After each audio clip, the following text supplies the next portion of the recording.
ಹರಿಹರದೊಳಿ ಹರಿಯುತ್ತಿದೆ. ಅದು ಯಾವ ರೀತಿ ಹರಿಯುತ್ತಿದೆ ಅಂದರೆ ಈ ರೀತಿ ಹರಿಯುತ್ತಿದೆ. ಜನಸಾಗರ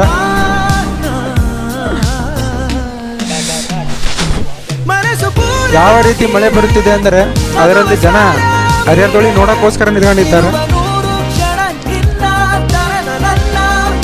ಹರಿದು ಬರುತ್ತಿದೆ ನೋಡ್ರಿ. ಯಾವ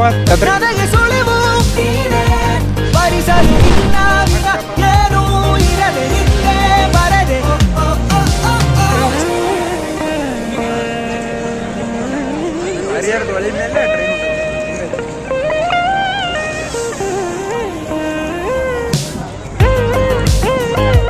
ದಾವಣಗೆರೆಯಲ್ಲಿ ಇವತ್ತು ರಜೆ ಇರುವುದರಿಂದ ಎಲ್ಲರೂ ಜನಸಾಗರ ಆಗಿದೆ. ಅದು ಹರಿಹರದಲ್ಲಿ ಈ ರೀತಿಯಾಗಿ ಕಾಣುತ್ತಿದೆ. ಇದು ಯಾವ ರೀತಿ ಕಾಣುತ್ತಿದೆ ಅಂದರೆ ಜನ ಭಾಳ ಇರೋದ್ರಿಂದ ಸ್ವಲ್ಪ ಅಲ್ಲಿ ಪ್ಲಾಸ್ಟಿಕ್ ಹಾಕ್ಬಾರ್ದು ನೀವು. ನೋಡ್ರಿ ಯಾವ ಥರ ತಿರುಗಿಸ್ತಾರೆ ನೋಡ್ರಿ ಅವ್ರು ಬೋಟ್ನ.